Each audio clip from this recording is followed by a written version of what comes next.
Fala pessoal, estamos ao vivo com mais um programa The Luca Entrevista na noite desta quinta-feira, dia 9 de maio de 2019. Eu sou o Guilherme De Luca, jornalista, editor aqui do Brasil 247, apresentador deste humilde programa. Na noite desta quinta-feira, eu vou conversar com o deputado federal do PV do Ceará, Célio Studart. Célio é o primeiro deputado federal vegano, assumidamente vegano, vou usar esse termo, assumidamente vegano, do Brasil. Eu vou conversar com o Célio sobre direito dos animais, sobre veganismo, sobre meio ambiente. Vamos falar também sobre o tema do momento, não tem como deixar de falar sobre a reforma da Previdência, e a gente vai conversar sobre estes e sobre outros temas aqui no The Luca Entrevista. Célio, eu quero te agradecer muito por ter aceitado topar essa entrevista aqui comigo. Eu quero começar já perguntando sobre o tema principal do nosso programa de hoje. Eu sou vegano e eu fiquei particularmente feliz em descobrir que a gente tinha um deputado federal aqui no Brasil que defendia as pautas do veganismo. E você já, nesse pouco tempo de mandato, 4 meses de mandato, você já apresentou 2 projetos de lei, já falou no seu primeiro discurso no plenário mais atenção do país com os veganos e os vegetarianos, e já apresentou 2 PLs, né? Um estabelece incentivos à promoção de alimentação vegana em escolas, e o outro sobre benefícios tributários para empresas que atuam exclusivamente no ramo do comércio vegano. Novamente, boa noite, Célio. Eu queria que você começasse falando sobre isso. Como é ser o primeiro deputado federal vegano do país? Boa noite, De Luca. Boa noite aí a todos que estão aí na TV 247, nos assistindo. É uma alegria, uma honra poder participar. Eu sei da audiência, sei também do teor, do conteúdo, do forte conteúdo importante que sempre é tratado aqui, então fico muito feliz em participar, né? Boa noite a todos. De Luca, nós de fato já fizemos 2 projetos nesse sentido, e no nosso primeiro pronunciamento nós já falamos que o Brasil e que a Câmara dos Deputados precisa aprender com os veganos, com os vegetarianos e com os veganos, né? Se tem até os 2 modelos, por assim dizer, aqui para que as pessoas compreendessem melhor.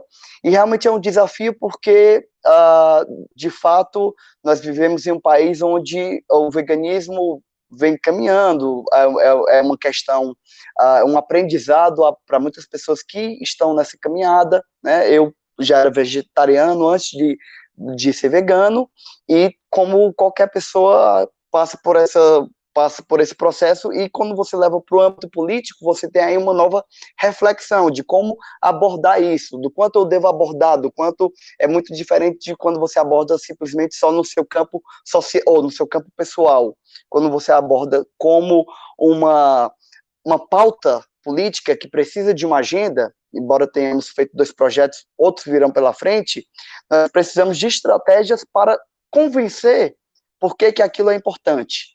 Então, nós não estamos falando para o público mais fácil de compreender aquilo, quando nós falamos na Câmara, ou quando nós falamos para a grande rapaziada que defende os animais, como nós defendemos, mas não necessariamente é vegetariana ou vegana, né? Então, é algo que nós estamos aprendendo como levar para o meio político, com conscientização, com educação, sem buscar agredir, mas conscientizar, ou seja, influenciar, impactar e, obviamente, ter o apoio de outros deputados que, mesmo que não sejam ou vegetarianos, veganos, ou mesmo que não apoiem a causa animal como uma pauta primordial dos mandatos, mas que possa dar uma força, que possa colaborar. Então, eu vejo com uma dificuldade inicial, mas, ao mesmo tempo, um desafio muito especial. Célio, a gente tem um público aqui bem diverso também, eu já tratei o veganismo em outros programas. Eu queria que você explicasse para as pessoas, para a gente começar a falar de forma mais profunda sobre esse tema, qual é a importância, no seu ponto de vista, de ser vegetariano e ser vegano? Ou ser vegano, né? Um ou outro. Certo. A gente tem obviamente que tudo cabe estudo e cabe a gente se conscientizar. São bonitos relatos que a gente vê de crianças que já nascem com com esse valor, com esses princípios morais de respeito à vida do animal. Mas, de fato, nós crescemos em uma sociedade que não tem essa percepção e que nós, não, pelo menos a minha geração, eu tenho 31 anos de idade, não foi ensinada como nós estamos propondo, que as escolas deem essa possibilidade, tenham um cardápio vegano como uma opção, como uma faculdade para que pais possam orientar seus filhos. Então, a gente acredita, De Luca, que a partir do momento que nós podemos levar uma agenda vegana, que nós podemos apresentar um novo modelo de respeito aos animais, de respeito não só aos animais domésticos, aos pets, mas mostrar que o porquinho bonitinho lá, o baby do filme, que as crianças acham bonito, é nada mais, nada menos do que o bacon que está ali em cima do café da manhã dela. Então, mostrar que aquele animal que ela acha bom, uma churrascaria, aquela carne vermelha, nada mais, nada menos do que aquele boi que ela acha bonitinho, que está vivo, que ela acha fofinho, quando vê em desenho, quando vê ali no pacote de chocolate, quando vê a vaquinha bonitinha, feliz, ou quando vê o porquinho feliz.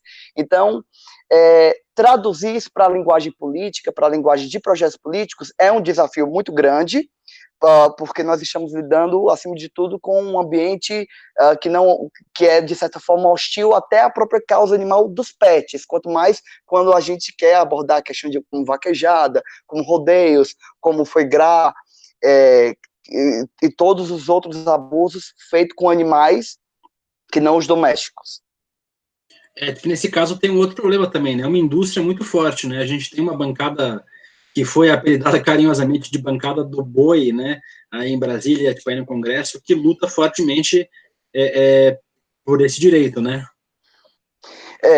Temos lobbies muito fortes, não somente nessa área, e é curioso como ali na Câmara dos Deputados, por exemplo, eu sou membro titular da Comissão de Meio Ambiente e Sustentabilidade, e posso citar ontem mesmo um exemplo na comissão onde havia um projeto de lei do qual eu era o relator para proibir o abate de jumentos. E um dos deputados que estavam lá começou com o discurso da defesa de que às vezes é necessário abater por questões sanitárias, tal, e rapidamente já foi para o ponto que ele queria ir, que era o comércio, que isso rende tanto da carne do jumento, da carne tal. E quando eu olhei para o lado e vi que teria poucos adeptos ali para votar o meu relatório, e o próprio autor do projeto, por uma enfermidade, não se encontrava ali presente, ou por uma questão de agenda, e havia o pedido de retirada de pauta, eu pensei, olha, melhor retirar de pauta porque eu vou perder. Eu tenho um relatório bonito, eu tenho um voto bonito, eu quero aqui defender a proibição dos abates de jumento, mas eu vou perder. Então é muito difícil. Como você falou, há uma bancada do boi, há uma bancada de tudo, que é também, no fundo, todas essas bancadas que nós vemos que atrasa o progresso de pautas importantes, como da causa animal, como da defesa animal, no fundo, a gente pode chamar de do boi, mas é da economia, é do mercado, do tal mercado que está ali. Né? É o bolso de alguém, são as finanças de alguém, é a receita de alguma empresa. Né? Não há um viés ideológico que se contrapõe ao veganismo ou ao vegetarianismo ou à defesa animal. Há um viés econômico, é sempre econômico, disfarçado de qualquer outro argumento ou de qualquer outra falácia.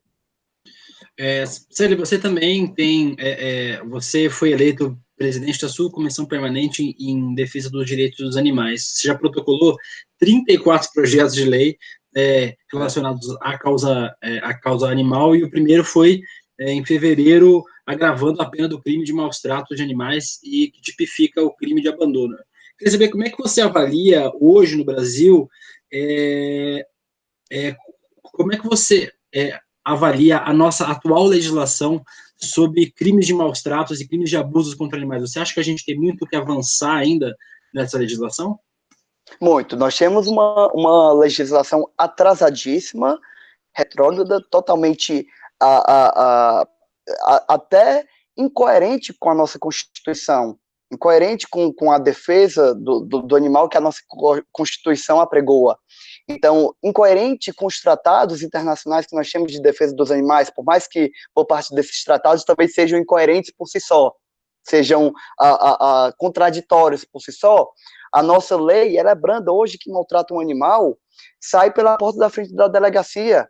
Então, quando muito. Então, nós tivemos a oportunidade também, fui relator do projeto do deputado Fred Costa sobre o Disque Denúncia ao maus tratos ao animal, e de fato a gente não tem nem órgãos preparados para isso, porque se a gente entende que maltrato ao animal é crime, e crime deve ser combatido pela polícia, logo subentende-se que a polícia deveria estar preparada para atuar nesses casos, e não está. Então, primeiro, não há uma conscientização das forças policiais acerca dos maus tratos aos animais, salvo raras e louváveis exceções, como sei que existe em alguns estados, delegacias ambientais que atuam fortemente, e certamente pelo clamor da população que cobra e tudo mais, mas salvo raras exceções, as nossas forças policiais não estão conscientizadas dessa importância, sabem que é um crime extremamente, com uma pena extremamente leve, que então quem de fato ali é preso em flagrante sai pela porta da frente da delegacia, e não há uma perspectiva, posso dizer isso sem querer ser pessimista, favorável para que a gente aumente de forma significativa essa pena. Acredito em algum aumento, mas não da forma que nós queríamos e defendemos, que é aumento para a reclusão, para a prisão de fato. Tem aqui muita gente comentando, Célio, vou ler alguns comentários que chegaram aqui para a gente. Cadê? A Marta dos Santos diz, como dizia Gandhi, a grandeza de uma nação pode ser julgada pelo modo como seus animais são tratados. Parabéns pelo trabalho do deputado. Quem mais? Tem mais gente aqui. O Fábio Nascimento diz, Célio Studert, a força do Ceará para combater os maus tratos contra os animais. A Denise Garcia diz, boa noite, Willi Célio, sou vegetariana há 30 anos e muito feliz com isso. Desejo ao Célio um excelente trabalho na Câmara. Quem mais? Virgínia, muito legal, apoio a ideia, sou vegetariana com muito prazer, é muito bom ter um deputado voltar dessa causa no Congresso. Tem mais gente aqui. Marli Rios, a Sônia Mourão disse, defenda a causa animal e acho crime os maus tratos, os abandonos. Muita gente comentando aqui. Tem, a Raíssa Tomás falou sobre o ministro do Meio Ambiente, a gente vai falar sobre esse assunto já. Roberto Azevedo pergunta, o governo atual não respeita nem o ser humano, vai respeitar os animais ou a causa em si? É um bom ponto, Roberto, é um bom ponto. Geisa Costa, Antônio Caruso, Cristina Rocha, agradecer a todo mundo que está assistindo, agradecer principalmente a um telespectador desse programa. Hoje eu recebi uma notícia muito bacana. Um dos assessores do presidente Lula me disse que o presidente Lula assiste todos os The Look Entrevista, ele recebe sempre lá em Curitiba, em um pendrive, ele assiste todos os The Look Entrevista, gosta muito, e mandou mais um recadinho. Eu agradeço muito o presidente Lula, então agradeço ao senhor por estar assistindo sempre, está comentando, assistiu a entrevista com o Ricardo Coutinho, elogiou bastante, então aproveitar para agradecer o presidente Lula por assistir esse programa, ainda que ele não possa assistir ao vivo, eu fico muito feliz que o presidente Lula possa assistir este programa lá em Curitiba, que o pessoal leva para ele assistir. Novamente, obrigado pela audiência, presidente. Célio, eu quero aproveitar agora, que eu já li alguns comentários, eu quero te perguntar sobre o trabalho do ministro do Meio Ambiente, né? Você disse em uma entrevista que estava bastante incomodado com a gestão do Ricardo Salles, que vem promovendo um desmonte no setor, né? Ontem a gente noticiou que o Ministério do Meio Ambiente cortou 98% dos recursos para combate a mudanças climáticas, e numa audiência junto com o ministro, você cobrou uma promessa de campanha do Bolsonaro, que era a criação da Secretaria Nacional de Direitos Animais. O Salles disse que a secretaria não seria criada, mas você cobrou mais esclarecimentos em relação à caça de animais e transporte de carga viva. Eu queria que você comentasse um pouquinho sobre essa promessa que não vai ser cumprida do Bolsonaro, né, que aparentemente o ministro já disse que não vai ser cumprida, e como é que você tem avaliado especificamente a gestão do Ricardo Salles frente a essa pasta tão importante que é o meio ambiente? Com duas palavras, Luca, muito ruim. Muito ruim. de fato, a gente sabia, quando a comissão recebeu o ministro, eu disse claramente a ele que ele era um cavalo de Troia, e nós sabíamos que o governo Bolsonaro, na temática ambiental, colocaria um cavalo de Troia, porque não havia o interesse nem de se criar um Ministério de Meio Ambiente. Então, se ele estava voltando atrás para criar esse ministério, certamente não era para atender interesses ambientais que nunca fez parte da agenda, ou da pauta, ou dos interesses, dos valores, dos princípios morais dele. Nunca fez. Então, com certeza, ele iria fazer como ele está fazendo nos demais ministérios, colocar alguém alinhado com o pensamento dele. Então, o ministro tem sido um fiel representante dessa agenda antiambiental. Não é à toa que ex-ministros se reuniram para poder manifestar até para quem não sabe, houve aí um manifesto de ex-ministros da pasta ambiental preocupados com o rumo que o Ministério do Meio Ambiente tem tomado. Então, o que nós sentimos, realmente nós podemos pontuar nesse evento questões da causa animal, mas são em todas as áreas, o desmonte dos órgãos de fiscalização é um recado muito negativo que o Brasil passa para o mundo.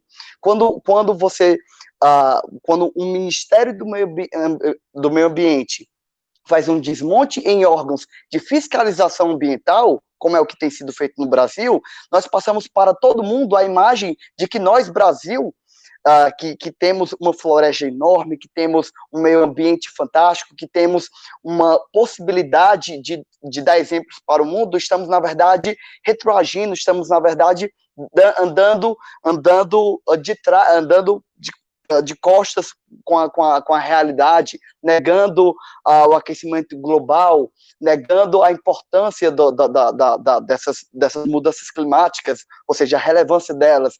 Então, a nossa análise é muito negativa sobre esse ministério, mas é a realidade do que representa esse governo. O ministro representa muito bem os interesses do governo. Então, na pauta ambiental, além do transporte de carga viva, que vai ser mantido, se duvidar, estimulado por esse ministro, que já defendeu quando foi secretário de Meio Ambiente do governo do Estado, do governo do Estado de São Paulo, já havia defendido transporte de carga viva. Nós também questionamos aí a secretaria que não vai ser criada, foi dito que não é uma prioridade, ou seja, o presidente mentiu, foi estelionato eleitoral. E questionamos também, além da carga viva, a proteção dos animais, assim como essa propagação que é feita acerca da caça. Esse desejo armamentista tem também um foco, é importante que o brasileiro saiba disso, no interesse dessas pessoas que querem a legalização da caça no Brasil, que querem fazer recreação com a vida de animais. Então, esse ministro, ele não se colocou ali favorável declaradamente à caça, mas o governo que ele faz parte, o governo que ele representa e chancela, é sim um governo que apoia a caça recreativa de animais. Deixa eu aproveitar para ler mais alguns comentários aqui. A Regina Ribeiro diz: o cerco está fechando, o BUS liberou a caça, a nossa fauna está em risco, mais de 1 milhão de espécies com risco de extinção. Quanto a maus tratos, é inconcebível, um absurdo. A Olivia CR pergunta: leite vegetal de nozes ainda é muito caro no Brasil, tem como expandir esse mercado? Olivia, a gente falou logo no comecinho do programa que o deputado fez um projeto de lei, né, sério, que reduz em 25% os tributos federais a produtos veganos, né? Exatamente, a empresas, né, que trabalhem exclusivamente com produtos veganos, né? Então, até uma forma de estimular que isso foi até também sugestão de pessoas que a gente busca ouvir a opinião, ou que nós assistimos também, como o Fábio Chaves, do Portal Vista-se, acerca de que nós até melhoramos esse projeto, de que não basta a empresa ter um produto vegano, porque ali ela pode criar um produto vegano meramente para poder ter ali a sua redução tributária. Era preciso que isso fosse para empresas que atuassem exclusivamente no ramo vegano. Então, se esse projeto avançar, e eu acho isso muito válido, uma mensagem muito válida, nós teremos aí uma oportunidade de realmente ter custos menores em produtos veganos industrializados, aqueles que não podem, né, de alguma forma comprar, ou porque não tem tempo de cozinhar, tem que, como é o meu caso também, que como não tenho tempo de cozinhar, dependo de restaurantes veganos e dependo de produtos veganos industrializados, que não aconselho a ninguém isso, aconselho que cozinhe, que saiba preparar, mas admito que é o meu caso. Tipo, aqui, inclusive, aqui nos comentários, o pessoal já está trocando receita, já a pessoa está falando, a Denise Vegana diz, você pode fazer leite vegetal em casa, fica muito barato, 100 gramas de amendoim faz 1 litro de leite, inclusive, recomendação aqui, já que nós estamos entre amigos, leite de amendoim é muito bom para tomar com café, uma dica muito boa, eu não gosto de leite de soja com café, mas leite de amendoim é bom para fazer com chocolate, com café, a dica do leite de amendoim é bem bacana, o Vegano Raiz, que está assistindo também, fala sobre leite de coco para fazer em casa, que realmente é barato e é muito gostoso, é diferente desse leite industrializado, você faz em casa. Célio, eu quero aproveitar para a gente continuar falando um pouquinho sobre esse governo do presidente Jair Bolsonaro. Você é muito crítico em relação à própria gestão do Bolsonaro, né? A gente vai falar em relação à reforma da Previdência já, que é uma das principais pautas que esse governo quer impor no Congresso, mas eu queria saber como é que você tem avaliado a gestão do Jair Bolsonaro de uma forma em geral, uma gestão que já teve muitas trocas de ministro e principalmente muita discussão pelas redes sociais, mas a gente não teve nenhum resultado prático até agora de projeto de país que essa gestão trouxe, né? Deluca, para quem não está bem atualizado sobre o que está ocorrendo, inclusive a Câmara dos Deputados tem passado por essa última semana de sessões foram bastante conturbadas por causa desse corte de 30% nas universidades federais. Então, houve uma série de obstruções em protesto a esse abuso que a mais um abuso, a mais um desmando que o presidente fez. Então, não digo pela troca de ministros, porque se você troca ministros tentando acertar, você evolui uma gestão, evolui a presidência de um país. Mas as trocas que nós tivemos parece que foram para pior, né? O Ministério da Educação, como é que é a prova disso? É a prova disso, é aquela história do tiririca, pior que tá não fica, né? Fica. O Bolsonaro, ele tem sido uma grande surpresa, porque quem achou que ele iria fazer um governo ruim, tá tendo a surpresa de ver ele fazer um governo muito pior do que se imaginava, né? Eu acredito que quero acreditar que nós temos uma democracia forte que vai impedir os piores medos que nós tínhamos, como o fechamento de Congresso, coisas nesse sentido, mas isso não nos mostra um caminho. Pelo contrário, nos mostra que, ok, pode nos dar um alívio de certa forma, mas também ninguém tem uma garantia de nada, Então, estou aproveitando meus dias enquanto deputado federal, fazendo a nossa parte, enquanto o Congresso está lá de portas abertas, mas realmente é ruim. A educação, os índices que nós temos observado de saúde, de educação, a economia, em nada nós temos sentido que há alguma parcela da população aplaudindo ou realmente percebendo essa melhora, nem os mais fiéis defensores do governo. Então, nos é preocupante esse momento, nos é preocupante esses novos ministros, meio ambiente, em especial com a educação, também é algo que nos preocupa, e, obviamente, preocupa também, ao ver que o presidente talvez não avance suas pautas, que tipo de firulas, que tipo de artifícios ele vai fazer aí em seus decretos para poder continuar recebendo os aplausos do seu eleitorado, do seu público. Isso é preocupante, nós temos que estar atentos a isso. E Célio, você já fez algumas defesas enfáticas umas críticas enfáticas em relação à reforma da Previdência. Eu queria saber como é que você tem visto esse projeto que o governo apresentou, e eu queria que você também dissesse como é que você tem visto o modo que ele está tramitando, né? Ele está sendo... porque parece que o governo quer impor essa pauta, eles promoveram cortes nas universidades federais, nos institutos federais, e alguns deputados, inclusive o filho do presidente, o Eduardo Bolsonaro, e o próprio ministro da Educação, já disseram que, se passar a reforma da Previdência, esses cortes podem ser revistos. Então, eu já vi alguns deputados falando que há uma espécie de chantagem aí no Congresso para que essa reforma passe, né? Isso, primeiro, é importante a gente mencionar que isso é uma falácia. Se vamos partir do pressuposto do governo, há um rombo na Previdência, nós temos que resolver esse rombo, e para além desse rombo, nós estamos com uma arrecadação que não nos deixa pagar as dívidas que nós temos. Nós vamos cortar na educação, olha que absurdo, nós vamos cortar na educação, mas se aprovarem essa reforma, que a longo prazo resolverá nossos problemas, a gente cancela esse contingenciamento, né, como eles estão chamando aí.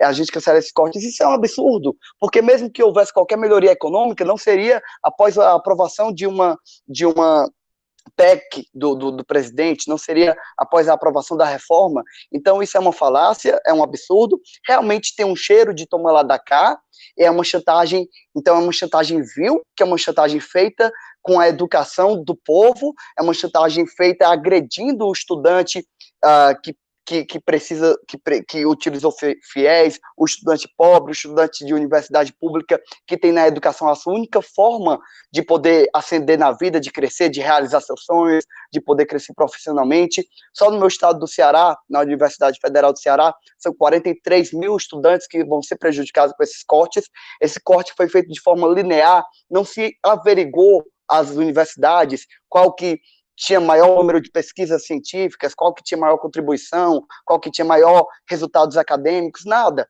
Foi um corte feito de forma abrupta, um corte imoral, um corte ilegal e prejudicando, como eu disse, a educação, e não só a educação, é a vida dessas pessoas, porque isso influi na energia dessas universidades e institutos tecnológicos, isso influi na alimentação dessas pessoas, nos alojamentos dessas pessoas.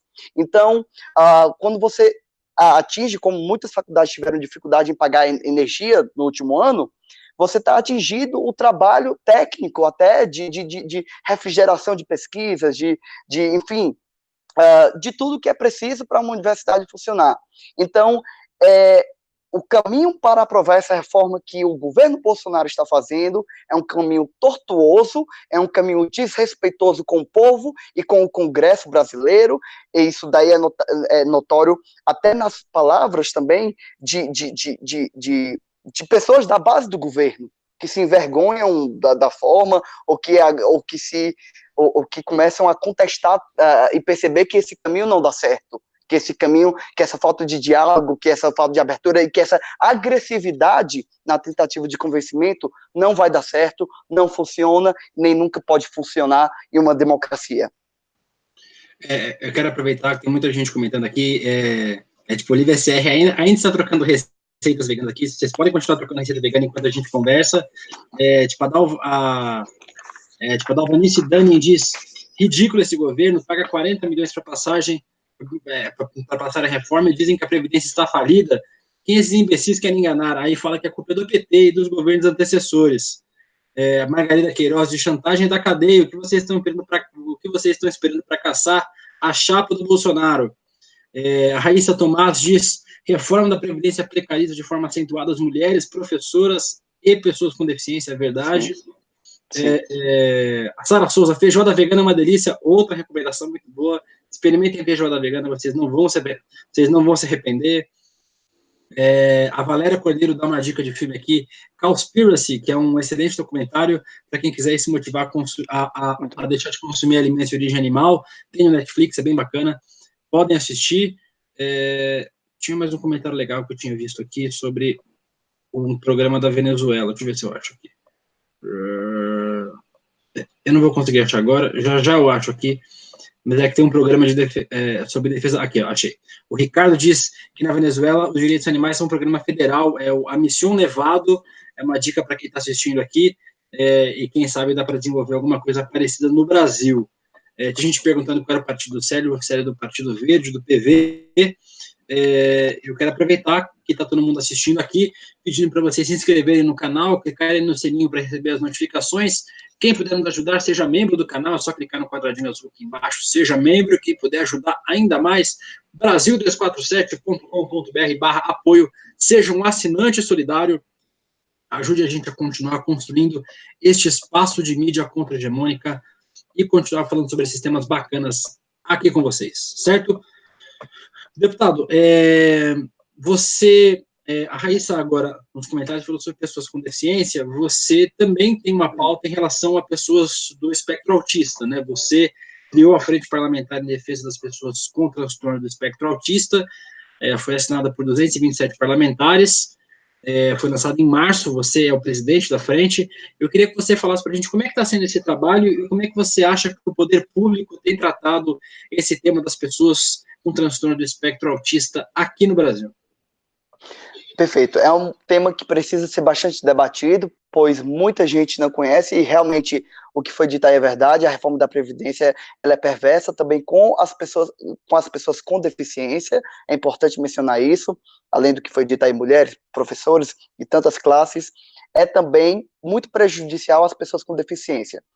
Mas falando do autismo, nós fizemos essa frente e já conseguimos em março, que é o mês de conscientização acerca da pessoa com transtorno do espectro autista, com a união dessa frente, aprovar 3 projetos de suma importância para a inclusão e para o respeito do direito das pessoas com autista. Um projeto de minha autoria foi a prioridade processual do autista, ou seja, em processos judiciais ou administrativos, ele tem uma prioridade processual, algo que não havia antes. Nós conseguimos aprovar também, através da frente, a carteirinha de identificação do autista. Por quê? Porque o autismo, diferente de outras pessoas com deficiência, o autista, ele não tem nenhum traço na sua fisionomia que demonstre que ele é autista. Então, por isso, ele sofre muito preconceito na sala de aula, nas ruas, enfim, no mercado de trabalho, quando consegue ser inserido. Então, a carteirinha de identificação é muito importante. Inclusive, para as filas, o selinho também do lacinho, o adesivo do lacinho, para mostrar que ele tem prioridade, já que é uma pessoa com deficiência. Esse foi um dos projetos. E também a sessão especial em salas de cinemas, projetos que têm até uma temática aí cultural também.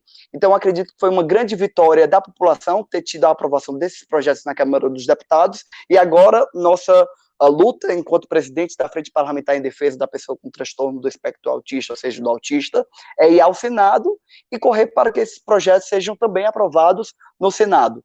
Então, são 3 projetos, mas que, na verdade, versam sobre temas bem amplos acerca do autista, que inclui ele na sociedade, que dá mais respeito, direito, inclusão, acessibilidade. Célio, deixa eu só voltar em relação tem uma pergunta em relação à reforma da Previdência, mas é mais em relação ao seu partido, ao PV, ao Partido Verde, né? Tem gente perguntando aqui da sua escolha de ter entrado no Partido Verde, o partido tem como líder hoje o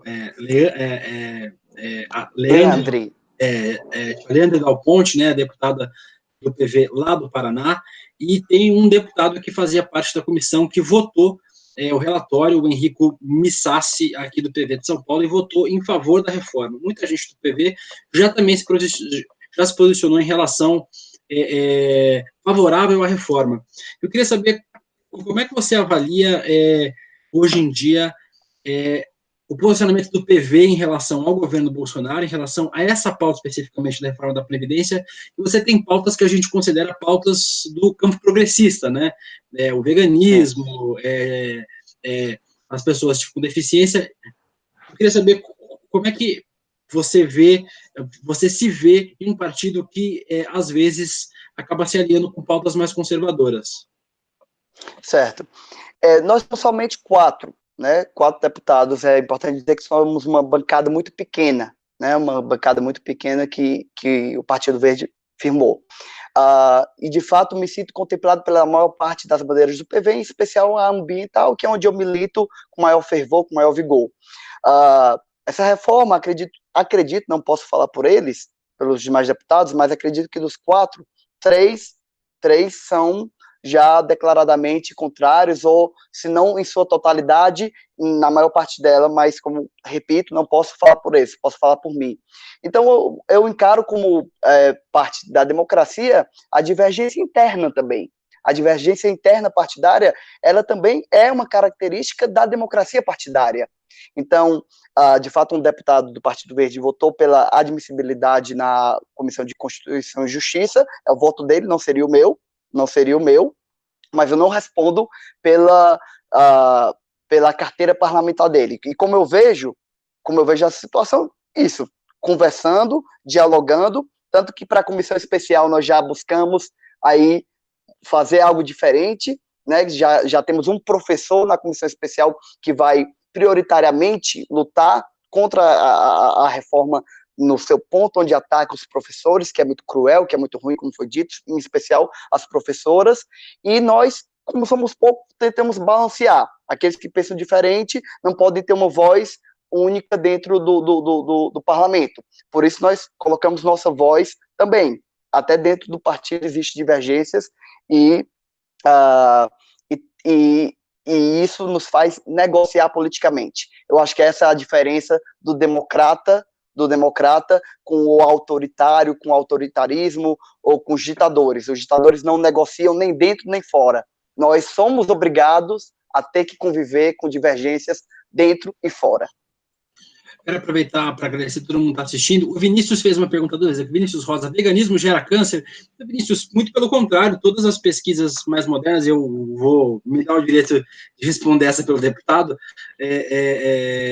mostram o contrário, né? É uma alimentação à base de carne, na verdade, que é a base para muitos dos cânceres, né? A gente vê o aumento expressivo em alguns cânceres relacionados ao consumo de carne, especialmente ao consumo excessivo de carne. O veganismo, pelo contrário, não se sabe, pelo menos, ou não se tem nenhum estudo nesse sentido, mas há estudos que mostram a melhoria da qualidade de vida, né, deputado? Com certeza. Vale a pena lembrar que nós temos, né, uma listagem de tipos de câncer possíveis, e tanto carne vermelha quanto a carne prensada, como todo, são alimentos hoje já reconhecidos pela própria Organização Mundial de Saúde, que são fatores que levam ao câncer, a diversos tipos de câncer. Então, a cada tempo nós vamos descobrindo aí um novo câncer, um novo formato de câncer que atinge uma parte diferente do corpo que antes não se sabia. 50 anos atrás a gente não tinha tantos problemas com a alimentação quanto tem hoje.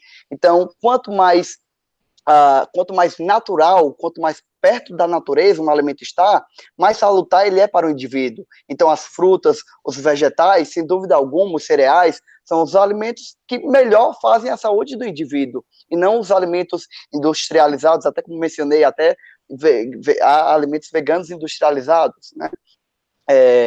E até isso tem que ser observado também.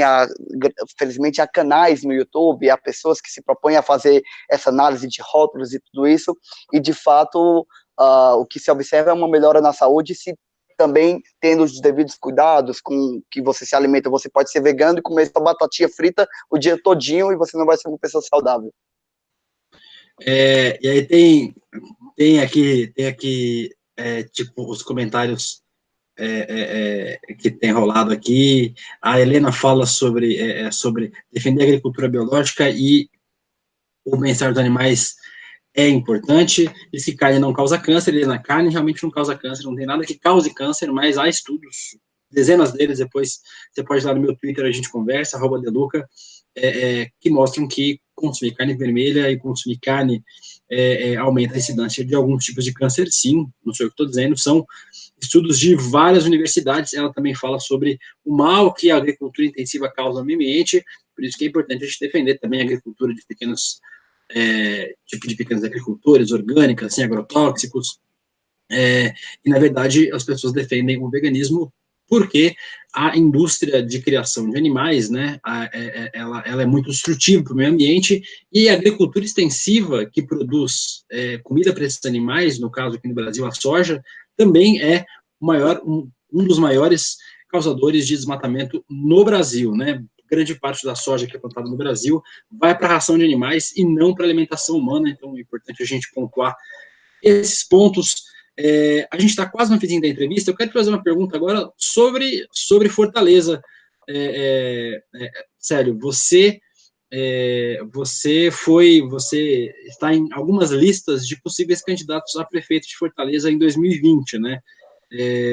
Lá tem alguns nomes que estão aparecendo nessa disputa, o Roberto Cláudio, aliás, na sucessão do prefeito Roberto Cláudio do PDT, mas tem nomes que já apareceram lá, com André Fernandes, a Silvana Oliveira, o Capitão Wagner do PROS. Eu queria saber, para a gente terminar, já aproveito para agradecer a sua entrevista, para a gente tratar de temas tão importantes aqui como o meio ambiente, a defesa dos animais, o veganismo, que você terminasse deixando suas considerações finais e falando se essa é uma possibilidade, se você foi o segundo deputado federal mais votado do Ceará, 200 mil votos, né, 209 mil votos, né? Exato.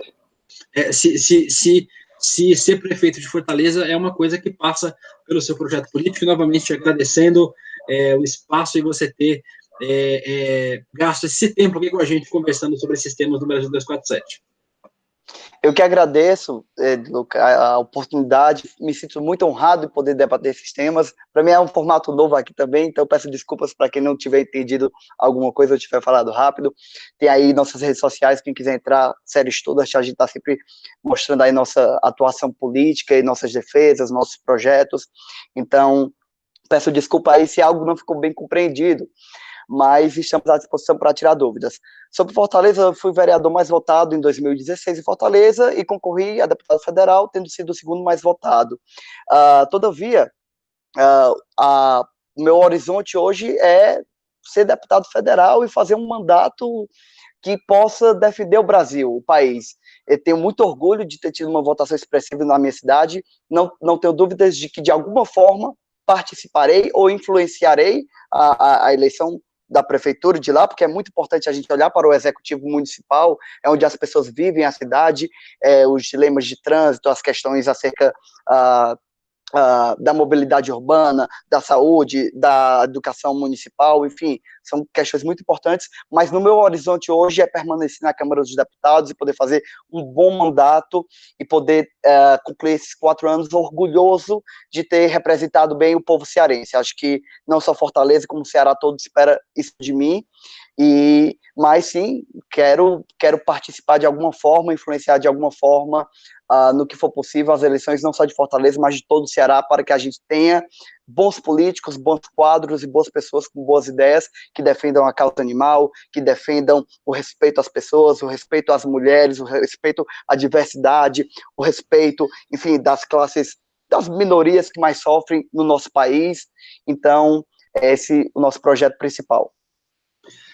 Novamente, obrigado, deputado, obrigado pela entrevista, por ter conversado com a gente aqui do Brasil 247, o espaço está sempre aberto, precisando, é só chamar. Grande abraço. A gente vai ficando por aqui com mais um The Look Entrevista, amanhã tem mais, a partir das 9 horas da noite, continue acompanhando a programação do 247 aqui no nosso canal no YouTube e também no site brasil247.com.br. Até amanhã, a gente está de volta. Tchau!